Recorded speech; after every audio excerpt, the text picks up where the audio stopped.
Okay, let me apologize in advance. Here's how IB gives these things to you. I think if you see an example, you'll be in good shape here. Okay, so if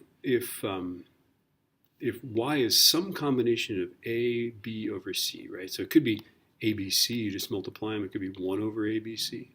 It could be CB over A.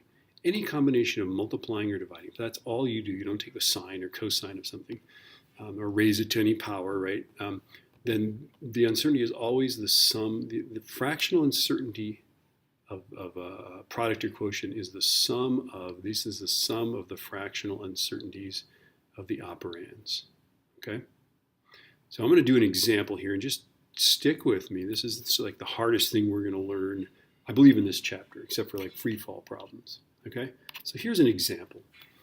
Okay, a metal plate measures 21.1 plus or minus 0.5 centimeters by 15.3 plus or minus 0.1, right? So here's this metal plate. For some reason, we're less precise about measuring its longer length and more precise about measuring its shorter length. Let's not question that for now, right? The first thing you want to do for this is find the answer, okay?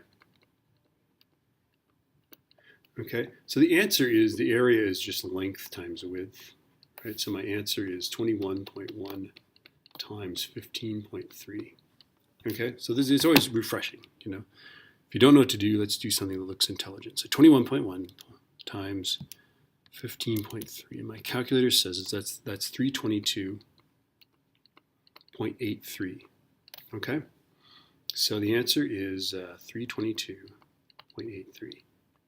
Now I'm going to set up this whole thing, that crazy fraction thing. We're going to set this thing up. Only we're not solving for y, we're actually solving for the area, right? So the uncertainty of the area over the area is the uncertainty of length over the length plus the uncertainty of the width over the width. Where L, this is the uncertainty of something, and that's what it is, right? So let me just show you what that looks like here, okay?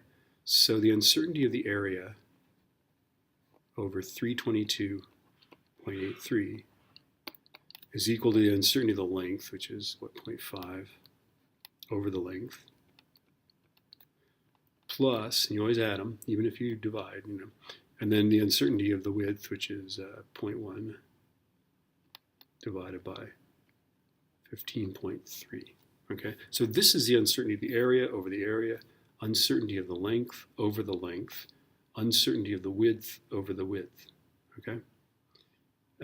And so obviously this can be solved for. There's only one unknown here, right? And the devilish trick that we'll do here is that we will multiply both sides by 322.83. That's a 2 there, that kind of crazy thing there, right? And then this guy goes the way of the bison. And our calculation is, and you got to use these parentheses, obviously, because this has to be added first and then multiplied by that, right? So I'm going left parenthesis, 0.5 divided by 21.1 plus 0.1 divided by 15.3. I don't need parentheses around the division because it will do algebraic order of operations. It will divide this, then add to the division, the quotient of that, right? And now I'm going to multiply that by 322.83. I could just type, by the way, multiply by a second answer. All right, here we go.